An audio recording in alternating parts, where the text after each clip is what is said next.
Hi, thank you for joining us this afternoon. If you're just tuning in, my name is Alice Chance. I'm Head of Student Operations at Command Shift, and today I'm joined by Ben and Dan. They are ex-Command Shift students who are now working as software developers.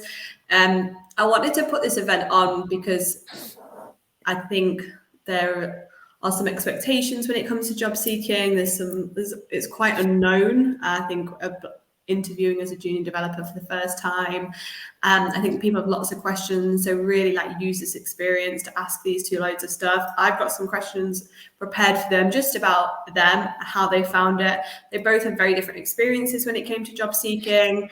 So hopefully you'll find this really helpful. It is going to be recorded. So if you do need to leave for whatever reason, you'll be able to catch up.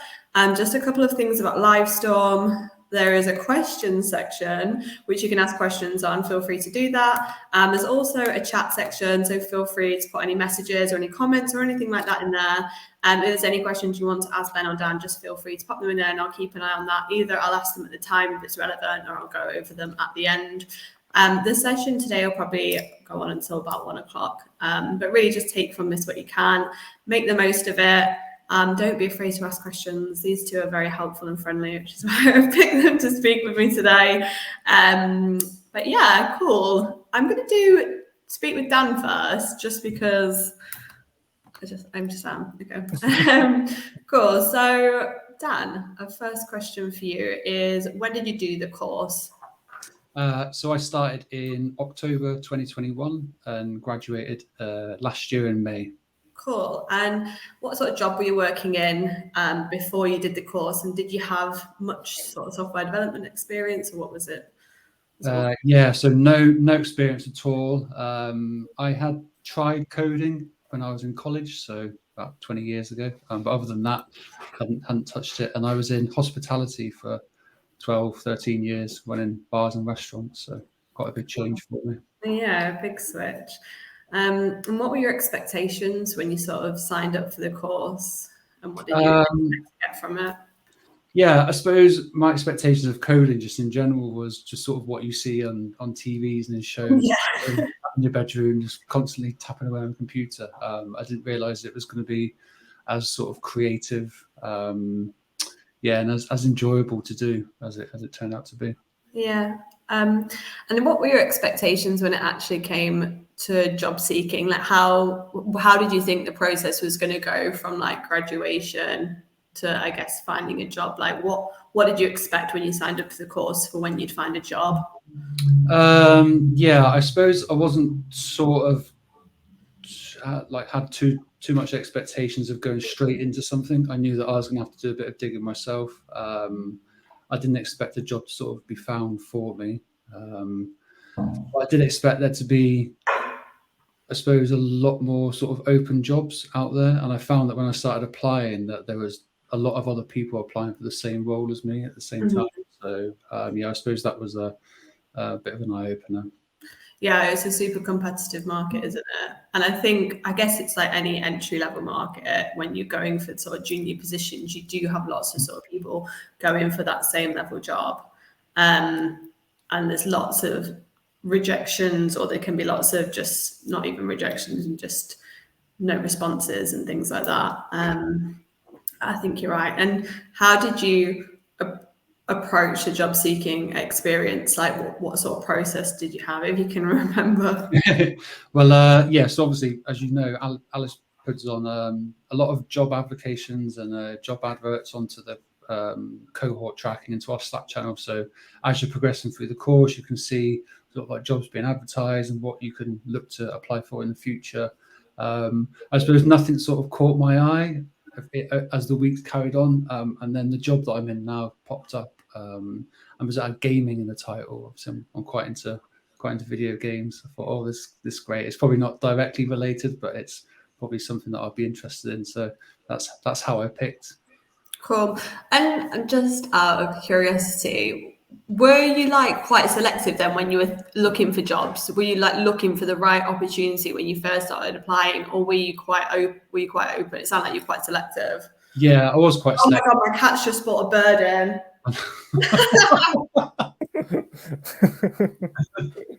Perhaps not as selective as me then. I don't even know what to do. I might just have to leave the chat for 1 second as I sort this out. I'm so sorry. So yeah, I was maybe a bit naively selective when I started looking for job roles.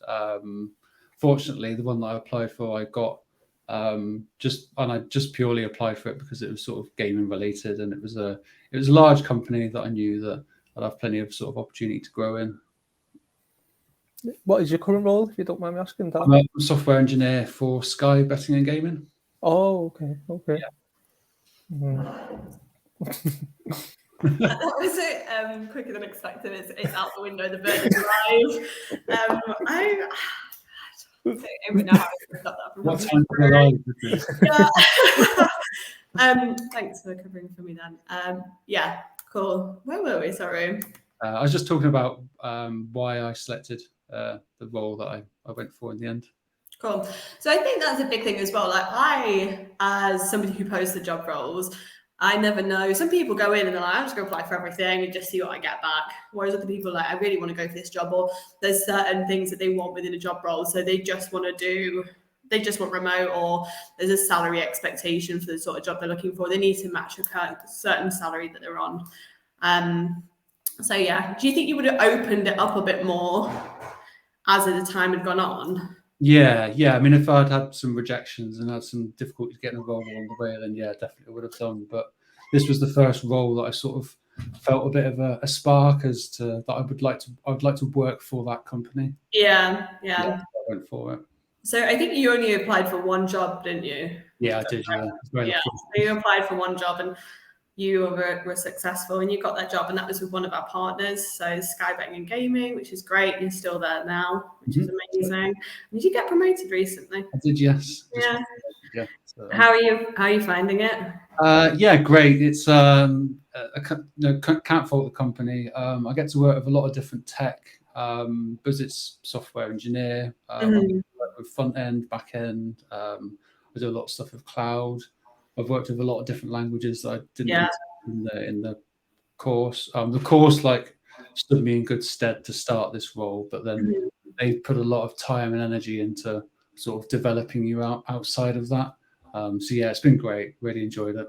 Good. And how did you find actually interviewing then? Because I guess from going from hospitality roles into technical roles, it's a big shift. I personally think from my experience that working in hospitality for you will have really worked in your favor because you're super personable and you have that sort of you've worked in teams throughout the most of your previous career, and you're able to talk to people really confidently, and there are skills that I think sometimes are forgotten about when it comes to interviewing for a technical role because you're so focused on the technical. But I think that those skills really shine through with you.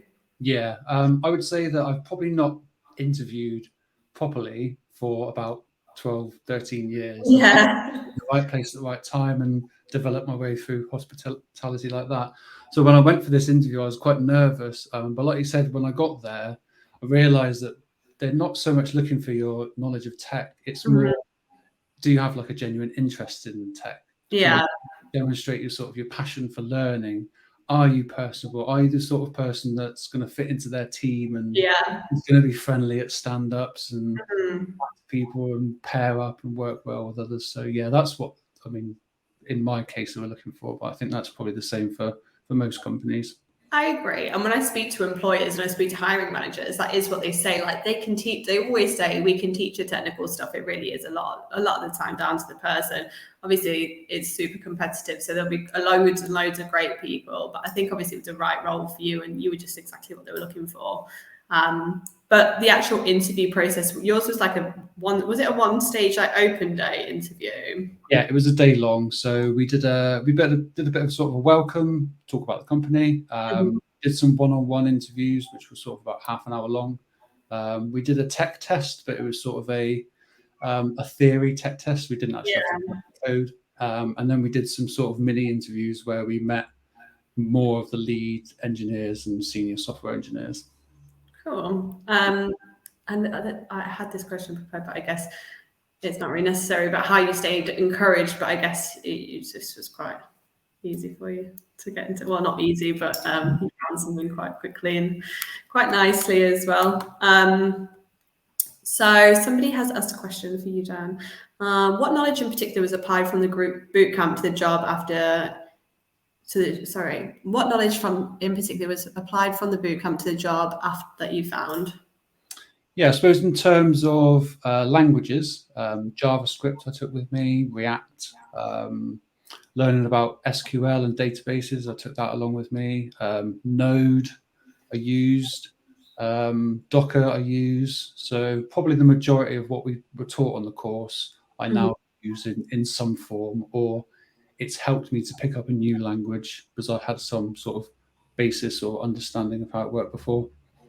Cool, right. I don't know if anyone else has any questions for Dan, but feel free to pop those in. I will now start speaking to Ben though, so we can just go through the questions with Ben, who had a super different experience, and then any questions, obviously feel free to keep putting them through. I'm sure people have questions for both of you. So Ben, hello. Hi. Yeah, good, how are you? I'm good. So when did you do the course and what were you doing before you've now found your job as a software developer? Yeah, so I started the course in January 2022. Before that, I was working as a contractor in financial services, primarily in working on regulated complaints for online retailers. So just wanted to take a plunge and get into something else, which was coding. So started the course in January 2022, graduated in July 2022. And I've just recently got a job in April, so I was actually looking for a job longer than I was on the course, so Yeah. got a lot of experience in that. Cool. And this is one of the reasons why I wanted to get Ben in, because I knew he wouldn't mind, because Ben really attended lots of the other sessions that we did. And from speaking with Ben and like our conversations, you stayed really well, to me, you seemed really positive. I don't know what you were actually. Yeah, maybe externally, yeah. Kept trying, and I think that is an amazing thing, because it can be super easy to think, actually, I'm in a job and I'm settled in this job, and this is an amazing skill, but I want to keep going with this, which you should be super proud of. So did you have any previous technical experience before you did the course, or was it just completely new? Yeah, completely new. I think like most people, I had Microsoft Excel and Word proficient on my CV, but that was the extent of it, to be honest. I didn't really have any coding experience or anything And like how that. did you actually find the course itself? Like, did you keep up with the pace, and like how was it? Yeah, I thought it was really fun, mostly really challenging, stimulating in ways I hadn't been really given me a love for coding, which I still have with me today. I did find it hard. Obviously, it's a part-time course. Some days you've been at work all day. The last thing you want to do is carry on looking at a computer screen. But Yeah. for the most, I found it really fun. Good, cool. And what were your expectations when you actually started looking for a job? Like, what did you go into it? I guess, it's more like, what did you think when you started the course? Like, did you expect just to get a job straight away, or like, what did you think would happen?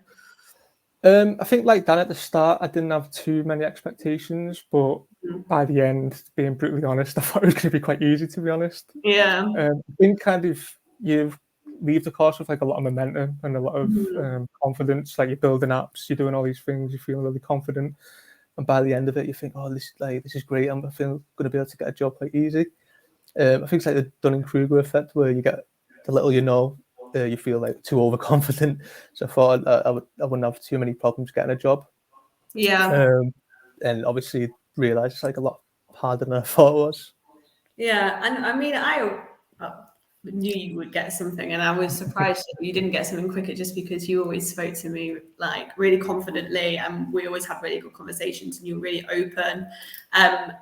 But I guess how did you actually find the job seeking experience? So how did you stay motivated? How did you keep going with it?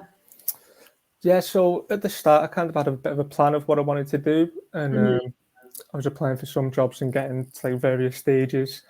As time kind of went on, it does get a bit draining, because a lot of in tech interviews, a lot of work's kind of required for you to get to those last stages. Like you kind of doing it like building part of an app and stuff, and then talking about it in the interview, and then to kind of get a rejection at the end of it is really draining. But I think you've kind of just got to be be quite kind to yourself and just realize it is really difficult what we're all doing or what some of us have done. It doesn't happen overnight. You've just got to kind of keep plugging away and focus on the positives and just work on the kind of feedback that you get from the interviews. Yeah, I agree. And I think there is an expectation that things can happen for people like quickly, like Dan. And then there's other times where it does take a bit longer, and through no fault of your own. It can be to do with the market. It can be to do with the time of year that you're applying for jobs. So obviously you graduated just before Christmas. So not Christmas, not this like December 25th, but like before like November, and recruitment just completely shuts down for like 3 months. So people aren't hiring until they've got their new budgets through for the new year. And there's so many different factors that go into it. How many jobs would you say you were applying for? So I was quite selective at the start. I wanted to kind of go like the tech consultancy route. That was kind of something that stood out to me because I had experience working as a contractor, so I kind of thought that would make sense. Yeah. And then I was kind of unsuccessful with a few of those. And as time went on, it was kind of just a lot more open. Just probably didn't take the best advice of kind of making your application selective and kind of just once you start getting a bit downhearted, you just apply for everything. So I did apply for quite a lot. Yeah. Which isn't a bit. I wouldn't advise that. You do need to put some work into what you're applying for. Yeah, definitely. I think there's I think on LinkedIn and like Indeed and Reed and things like that, it's so easy just to press a button and apply for like any job. And it just one of my other cats has now jumped on my table. I don't know why they've just decided to come in. They've not been in all afternoon. They're just very close to my face. It's so easy to just apply for a job and then that's it, it's gone. And most of the time you don't even remember you've applied for it. I remember in the past when I was looking for new jobs, I would send loads of applications out and I wouldn't hear anything back. And I was like, I know I'm good for this role as well. And I know, and I think that can be really discouraging. Not sort of thinking you're not getting anything in response for these applications. It isn't great. But I guess what made you keep going? What made you keep going and keep applying for jobs? Again, like I mentioned before, I think just realizing that it is like a very difficult thing.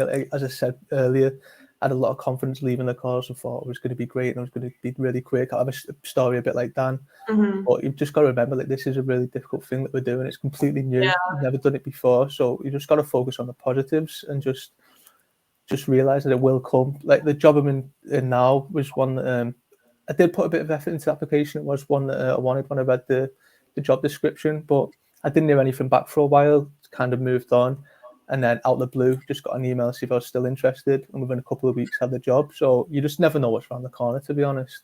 Definitely, you just always got to just stay positive. Yeah, I think you're right, and I think obviously it's the right job for you, and it's you really enjoying it. And it is. I think obviously what you've said about putting an effort into your applications is a big deal. I think that's a big thing. Just going that extra mile. I think people forget that with these graduate roles, and especially I think a lot of people put hope into like the consultancy roles to begin with, but they often only have 12 positions, and that's 12 positions across the UK, and they have people applying for them across the UK. And you've got graduate students, and you've got like uni grads, bootcamp grads, loads of people all going for the same type of role. And I think it's keeping your options slightly open and sort of looking around and putting effort into your applications. I think you're right. How did you actually find interviewing then and the interview process compared to previous interviews you'd had? So at the start, I was quite nervous because obviously I hadn't interviewed for a while, like Dan. And it's just something completely new, so you're always a bit nervous at the start. Yeah. But I'd done quite a few by the end, so obviously you kind of just grow into them. Oddly, I found the technical side of it I've done a lot better in. Yeah. I think you gave me this advice at the start, but I never took it. Basically, overcompensating for the technical aspect, because that's completely new. So putting so much time and effort into prepping for that. Yeah. So, I could talk about kind of code I've worked on at length and like do really well at that, but kind of the competency-based questions and showing your personality, which I just didn't put enough work into, and I didn't really show interviewers my passion. Didn't really put that across. Yeah, and it's hard because like you've just spent X amount of money and put so much effort into learning your technical skills. They think like this is what people want to see. Like they want to see that I can build a website. They want to see that I can build and do all these things. And I think you do put so much emphasis on this because it feels like that's what they want to see. And I do think personality, are you a team player? Are you going to be somebody people want to work with? I think it's so important. Yeah, we've had some questions through, so I will start going through those. But if anyone has any questions, please feel free to ask away. Jason, there is, this will be recorded. I think it will go on to, you should get a link back with it. It may not go into YouTube now because of the cat and the bird situation, but there will be a link sent back to you and I will have a recording of it. Adam, you just asked about the employment rate. So those statistics are for people who get jobs as software developers, not that go into different industries. So anybody that we help get a job in tech. So Kaylin has asked a question. This is for both of you. So now after landing your roles, what would you have done differently knowing what you know now? Do you want to go, Ben? Yeah, I'll let you go, Dan. Okay. So yeah, I probably would have spent a little bit more of my free time creating some of my own projects. I probably didn't appreciate the value of that when I was on the course, and actually it's something that recruiters will look at. They'll look at sort of, are you working in your own time and working on some little sort of personal projects, things that excite you. But also I would have done the course sooner if I could have changed something. I genuinely would have done. That's a nice answer, thanks, Ben. And Ben, what about you? What would you have done differently, sort of knowing what you know now? Yeah, it's same as Dan. I would have done it. I would have done the course earlier. But yeah, like I mentioned before, I'm not. I kind of got to a place where I was really wanted a job. It went on for so long, so kind of just applying for job after job and putting no effort in, and kind of just feeling a bit drained. I wouldn't do that again. I'd put a lot of effort. I'd pick what I want to do and put a lot of effort into those applications, because not hearing from things or getting rejections just kind of is a lot harder as time goes on. Yeah, of course, it can be super demotivating, but you're just proof to show that it works. And if you keep at it, you put the effort in, and you make it count, and you've now found an amazing job that you're really happy in. So well done. Rob asked, do you apply for junior dev roles with tech stacks? Did you apply for junior dev roles with tech stacks not covered in the course? I'll take this one, Dan. I did. I'm working with PHP and SQL, which is in the course, but so we have PHP, a lot of frameworks like Laravel and stuff that we don't cover in the course. So I've only been in my current role for about 4 weeks, so I am still learning, but it's quite similar to JavaScript, so I'm finding it fine. But yeah, you don't learn that in the course. So that's new. Did you transition into PHP quite naturally then from learning JavaScript? Did you find it quite easy to sort of pick up? Yeah, like I'm still learning, but it's Yeah. Really similar, like object-oriented programming and designs and stuff like that. So it's really similar. Okay, cool. And when you prepared, sorry, I've got more questions now. And when you prepared the tech test for that, did you do additional research with PHP then? Or how did you prepare for a language that you wasn't covered on the course? So the tech test they did offer in JavaScript or PHP. Oh, okay. So I just wrote it in JavaScript, and now I'm learning PHP because they are quite similar. But I did do some self-teaching before kind of the interview because I didn't really want to go in blind. So I did a bit of learning. Yeah, so somebody actually asked me about this the other day, and I sort of had to just say, they've seen your CV, they know what experience you have, they can see you haven't got experience in X language, or they haven't got experience in X, so they're not expecting you to go in there and be a genius. If you do some research before, you learn a little bit before, ask questions, reach out to the Command Shift community. There's probably somebody in Command Shift community who can help. Yeah, okay, cool. And Dan, I think you do loads of different stuff now, don't you, that you weren't doing on the course? Yeah, I think on the job advert for the one I applied for, there's probably 14, 15. Yeah, it was really varied actually, wasn't it? So it was just like a generalist sort of role. And like JavaScript, React, and Node, I probably didn't meet any of the requirements for it. So yeah, if the questions sort of alluding to should we apply for roles with tech stacks that we haven't used, then yeah, definitely. I think now if you listed all the tech that I work with, is probably 20 or 25, and some of it I don't know that well. So yeah. Yeah, it's just things you've touched on, and Right. I would always say to people to take a job description with a pinch of salt. Like they're so open, and I said it earlier, and I always say it. It's like they can teach you these things. I think there's no harm in applying if you can show your worth to that company. You can put a decent application in. You can do a cover letter that really shows how you could be an asset to that team in other ways.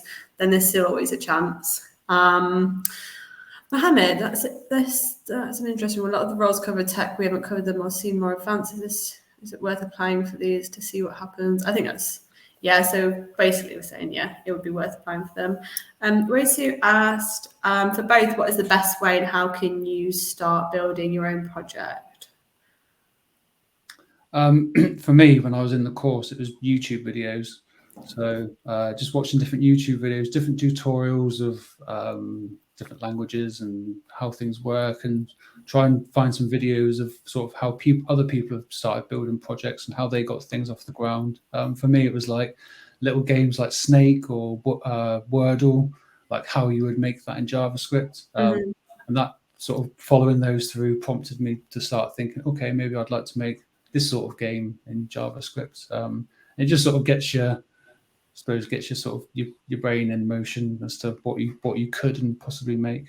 Yeah, and people want to hear about those sort of things when you go on an interview, right? Like a hiring manager wants to hear about that passion. Like, are you doing this course because you want a job, or you do this course because you're interested in tech and you're really passionate and you love technology? I think there's a big difference. Like some people just do this course because they want a career change into tech. They want to be a software developer and they want remote working and they want those things. Some people do it because they absolutely love tech and they love how the thought process that goes behind everything and how everything's created. And I think it's really important to get that across. Yeah. Have you got anything to add to that, Ben? Yeah, same as Dan. I've watched a lot of YouTube videos. I think it's important as well, not just to like follow the tutorial like step by step, because you could just kind of replicate what someone else has done. It's quite good to just kind of break things and, you know, just go your own way a bit. One thing I'd done was, I know at the start of the course you make your own portfolio using CSS. By the end of it, you've learned a lot more technology. So I just redone mine. I thought when I finished the course, I kind of wanted to get involved in something. Couldn't quite think what to do, so I thought I'd just go back and redo my portfolio using the technology I learned later on. Yeah, that's a good idea as well. I think people always forget about that. Like, it's such a good way to showcase your work, get your portfolio on your CV. It's just straight away, people can see where your skills lie, and see a little bit about you. I think it's really personal as well. And yeah, it's a really good idea. Mohammed has asked, what has your progression been like in the roles, or what are the prospects for progression, and does not having a degree in this area affect this? I've only been there for about 4 weeks, so I'll let Dan take the lead on this one. Yeah, so the company that I chose that I work for, they put quite a lot of time and energy into development and giving you time to learn in your sort of like in work time. They give us Udemy courses. So I think that's quite common across a lot of tech companies, is that they invest quite a lot into your development. Luckily, I was just promoted to a software engineer recently. So yeah, career progression has been really good where I work. But I see that happening quite a lot sort of on LinkedIn. People in tech roles are promoted sort of not too long after they've joined. So as long as I suppose you put in the time and the energy, then achievable. Does that make you like a mid-level developer then? That's like mid-level then for you now, yeah. Oh, that's really cool. And you've been there for a year? Yeah. Yeah. Just a year on the 5th of May. Yeah. Oh, congratulations. Yeah, we'll be asking you in 11 months, Ben. The same. Cool, thank you. Just some nice comments saying thank you and well done, a nice one. Natalie has asked, what makes a strong portfolio when applying? Is it quantity or quality, or projects more important? I can sort of lend a bit. I think for me, quality over quantity. I don't know if you two would agree. I think they'll want to see that you've done work, but then they want to see what you've finished. I guess finished projects are always really nice to look at. And they want to see a variation within projects. I think is quite important as well. I don't know if you two have anything to add on that.